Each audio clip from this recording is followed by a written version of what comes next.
1998, Game 6 of the NBA Finals. Michael Jordan was about to take his final shot in front of millions of viewers worldwide. The entire basketball universe held its breath as the man they called His Airness prepared for what would become the most iconic moment in sports history. But nobody knew that just 6 months earlier, this same man had come so close to quitting basketball forever that he had already drafted his retirement letter. If what happened that cold November night had gone differently, we might never have even heard Jordan's name today. The 6th championship ring, the legendary last shot, the global icon we know, none of it would have existed. This story reveals the night when the world's greatest basketball legend almost never existed.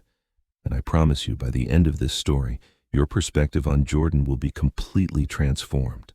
Because what you're about to hear isn't just about basketball. It's about the human spirit's capacity to transcend seemingly impossible circumstances. Chicago, November 15th, 1997. Practice had ended at the United Center. The familiar sounds of sneakers squeaking on hardwood had faded into silence, while other players were laughing and joking in the locker room, packing their bags and making weekend plans. Michael Jordan was still standing alone on the court, drenched in sweat, his hands trembling uncontrollably. But it wasn't from exhaustion. It was from fear. The arena lights cast long shadows across the empty court, and in that moment, Jordan felt smaller than he had ever felt in his life. This was the same court where he had performed miracles, where he had made crowds of 20,000 people rise to their feet in unison. But now, it felt like a prison. That night was a turning point in Jordan's life that would either make or break everything he had built. Because just hours earlier, his longtime doctor, Dr. Richard Williams, had delivered earth-shattering news that would haunt any professional athlete. "Michael," the doctor had said, his voice heavy with concern, "the cartilage damage in your right knee is far more serious than we initially thought. The MRI results show deterioration that's unprecedented for someone your age. If you continue playing at this pace, with this intensity, you could be unable to walk properly by age 40. We're not just talking about basketball anymore. We're talking about your basic mobility for the rest of your life." Jordan had frozen in that sterile medical office, the fluorescent light suddenly feeling too bright, the walls closing in around him. Basketball wasn't just a sport to him.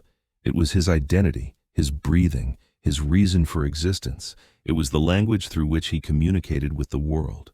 But now, the thing he loved most was systematically destroying him from the inside out. What the world didn't know was that Jordan had been hiding this pain for months. Every morning, he would wake up and feel the sharp stabbing sensation in his knee before his feet even touched the floor. He had developed a morning ritual of sitting on the edge of his bed for exactly 10 minutes, mentally preparing himself for the day's physical battle. His personal trainer, Tim Grover, later revealed that Jordan had been taking anti-inflammatory medication like candy, sometimes consuming doses that would concern most doctors. Michael was playing through pain that would have hospitalized most people, Grover would later say, but he never showed it, not once. The psychological toll was even worse than the physical pain. Jordan had built his entire identity around being invincible, around being the person who could overcome any obstacle. But now, for the first time in his life, he was facing something that raw willpower couldn't conquer. So what did Jordan do that night? Did he decide to end his career at its peak? Did he choose his long-term health over his basketball legacy? Or did something else happen that nobody knows about? Something that would change not just his fate, but the entire trajectory of basketball history? The answer is life-changing, and it reveals a side of Jordan that the world has never seen.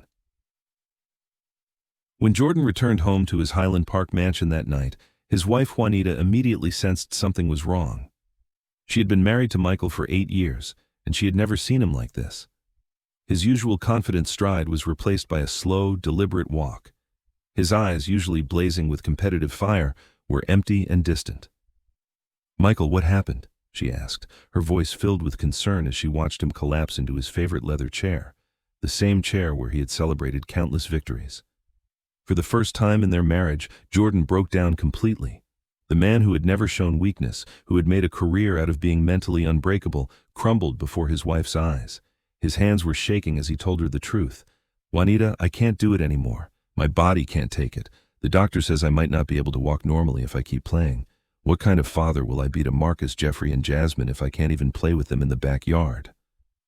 Juanita looked at her husband in shock. This was Michael Jordan, the man who had played through food poisoning, who had competed with a broken finger, who didn't even know the word quit. But that night, sitting in their living room, the legend had crumbled into just a man, a scared, vulnerable man facing the end of everything he had ever known. They talked until 3 a.m. Jordan shared not just the physical pain, but the emotional burden that had been building for years like a dam ready to burst. His father's murder in 1993, which had driven him to temporarily retire and try baseball. The constant media pressure that followed him everywhere, making simple activities like grocery shopping impossible. His teammates' expectations, the fans' demands, the weight of being a global icon when all he wanted was to play the game he loved. "Maybe this is a sign," Jordan said, staring out the window at the Chicago skyline. "Maybe it's time to stop pretending I'm superhuman. Maybe it's time to just be Michael." The next morning, November 16th, 1997, Jordan woke up with a sense of resignation he had never felt before. He had made his decision during those sleepless hours. He was going to the Chicago Bulls training facility, but this time not to put on his jersey. He was going to speak with General Manager Jerry Krause. He was going to announce his retirement. As he drove through the familiar streets of Chicago, Jordan noticed things he had never paid attention to before. The way the morning light hit the buildings, the people walking to work with purpose, the normalcy of life outside the basketball bubble he had lived in for so long. For the first time in years, he felt a strange sense of peace. At the training facility, Jordan walked slowly toward Krause's office. He had rehearsed his speech in his head. "Jerry, I've given everything I have to this game. It's time for me to step away before I can't step away on my own terms." But as he walked down the corridor, he suddenly stopped, because from a side corridor, he heard something that would change everything. A young boy's voice, pure and filled with admiration. A 12-year-old child was telling his father, "Dad, I want to be like Jordan when I grow up. He never gives up, no matter what happens. Even when the whole world is against him, he finds a way to win." Jordan froze in that moment. The innocent admiration in the child's voice awakened something deep in his heart. How many kids around the world looked up to him for inspiration? How many people's dreams would be shattered if he gave up? How many young athletes would lose their belief in the impossible? Jordan stood in that corridor for exactly 10 minutes, having the most important internal conversation of his life. He was battling with his inner voice, weighing his physical limitations against his sense of responsibility to something greater than himself. On one side, there was the practical voice. "You've achieved everything. You have nothing left to prove. Your health is more important than any game." On the other side, there was the voice of legacy. "Champions don't quit when it gets hard. They find a way to transcend their limitations. You're not just playing for yourself. You're playing for everyone who believes in the impossible." So which side won this battle? How did Jordan's decision in that corridor change not just his own fate, but the entire world's trajectory? And what secret technique did he discover that would allow him to not just continue playing, but to reach the highest peak of his career? The answer reveals a side of human potential that science still can't fully explain. Instead of entering Krause's office, Jordan turned around and walked back to the practice court. There, alone under the bright lights, he worked for hours. But this time with a completely different approach than anything he had ever tried before. Remembering Dr. Williams's advice about working with his body instead of against it, Jordan began completely reconstructing his approach to the game. He studied every movement, every step, every jump. Instead of relying on his natural athleticism, he began to approach basketball like a chess master approaches a game, with intelligence, strategy, and precision.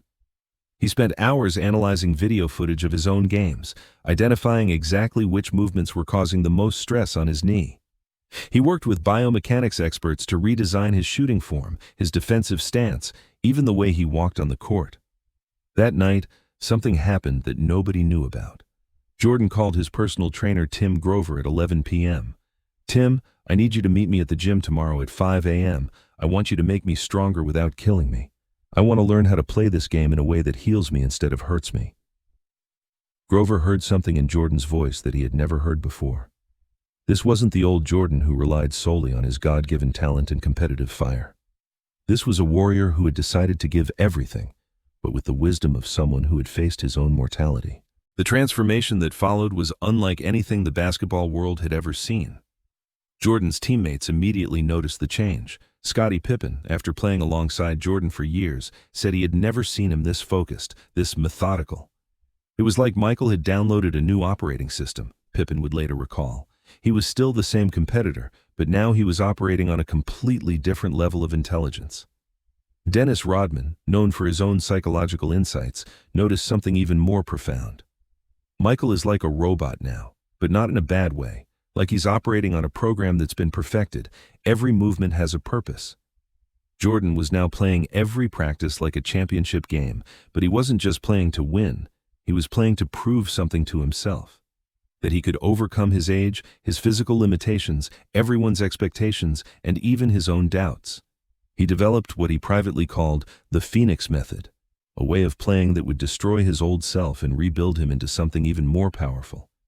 He studied yoga, meditation, and even worked with a sports psychologist to develop mental techniques that would allow him to transcend physical pain. Jordan began working with a team of specialists that included not just traditional trainers, but also neuroscientists, sleep experts, and even a martial arts master who taught him about the connection between mind and body. He was approaching his comeback like a scientist studying the limits of human performance. Dr. Williams, initially skeptical of Jordan's new approach, began to see remarkable improvements in his knee condition. Michael's body was responding to this new training regimen in ways that defied conventional medical understanding, the doctor would later write in his medical journal. When the 1998 playoffs began, Jordan was 35 years old. Most experts said his age and injuries were finally catching up to him. Sports commentators were already writing his basketball obituary, discussing how his legacy would be affected by a decline in his final season. But what happened in that first game against the Indiana Pacers shocked everyone who thought they knew basketball. Jordan didn't just score 40 points. He did it with an efficiency and grace that seemed to defy the laws of physics. His movements were more fluid than they had been in years. His decision-making was instantaneous, and his leadership was inspiring in a way that transcended the game itself. But what really caught attention was his fourth-quarter performance. His legs were aching. He was out of breath, but instead of slowing down, he seemed to get stronger. It was as if he had discovered a way to tap into energy reserves that most athletes never even knew existed. After the game, a reporter asked him, "Michael, how can you perform like this at your age and with your injury history?" Jordan's answer would go down in sports history. Age is just a number. Injury is just information. The real limit is the line you draw in your mind. I decided to erase that line. As the playoffs progressed, Jordan's performance didn't just maintain its level, it actually increased. Each game seemed to unlock a new dimension of his potential. By the time the finals arrived, he was playing basketball at a level that seemed almost supernatural. The series against the Utah Jazz would produce some of the most memorable moments in sports history. In Game 1, Jordan scored 33 points and made the game-winning shot with 5.2 seconds left. In Game 3, he scored 24 points in the first half alone, leading the Bulls to a commanding victory. But it was Game 5 that would become legendary. Jordan woke up that morning with a 102-degree fever, severe dehydration, and what doctors later confirmed was food poisoning. The team physician strongly advised against playing, warning that the combination of fever and physical exertion could be dangerous. Jordan's response was simple: "I'm playing." What happened next defied medical science. Despite being visibly ill, Jordan played 44 minutes and scored 38 points, including several crucial three-pointers that kept the Bulls in the game. His performance was so extraordinary that it seemed to transcend the physical limitations of the human body. After the game, as television cameras captured him collapsing into Scottie Pippen's arms from exhaustion, Jordan whispered something that only Pippen heard.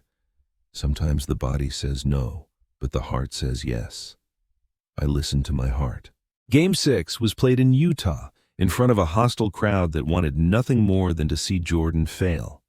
For Jordan, this could be his final game, not just of the season, but potentially of his career. The weight of that possibility hung over everything. With 28 seconds left, the score was 86-85 in Utah's favor. The Jazz had the ball and the momentum. The crowd was deafening.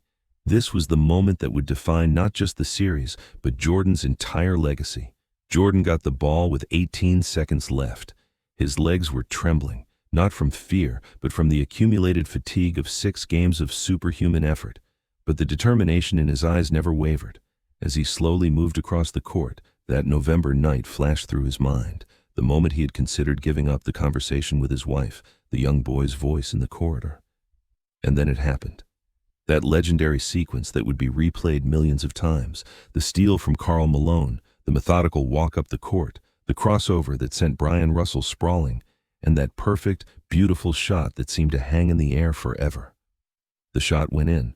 The Chicago Bulls won their 6th championship.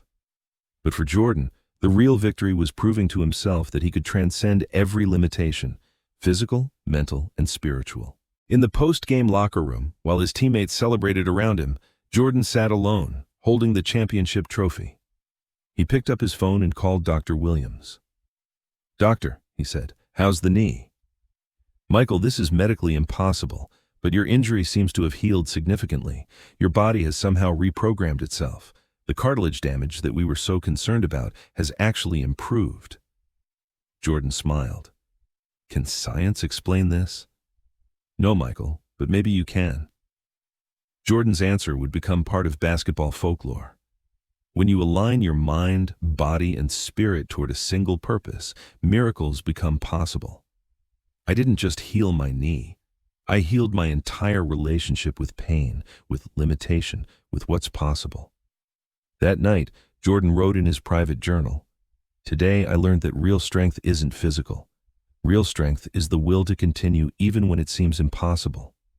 Real strength is the courage to transform yourself when staying the same feels safer." Years later, in an interview with young athletes, Jordan would expand on this philosophy.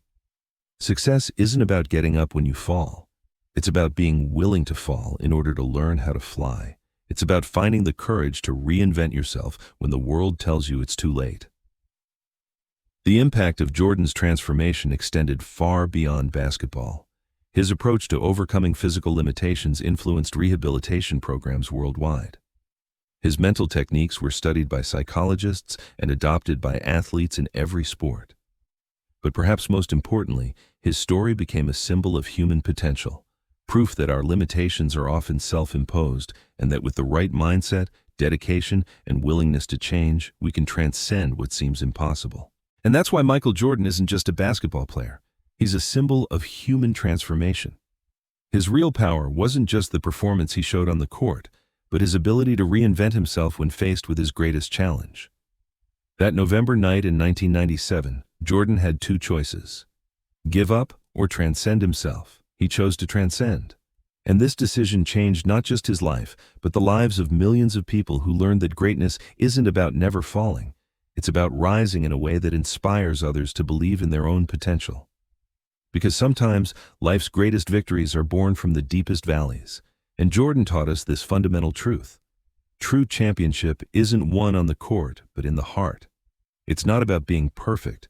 It's about being willing to transform yourself in pursuit of something greater than yourself. The young boy in the corridor that day probably never knew that his innocent words helped save one of the greatest careers in sports history. But that's the power of inspiration. It travels in both directions, creating ripples that can change the world. If this story moved you, don't forget to subscribe to Hidden Legends Stories, because we don't just tell you about successes. We reveal the struggles, the doubts, and the moments of transformation that create legends. Which country are you watching from? Let us know in the comments.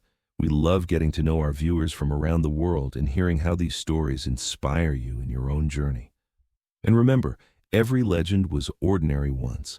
What makes the difference is the decision they make in their most difficult moment. What decision will you make in yours? Until we meet again with another legend's unknown story that will change the way you see human potential.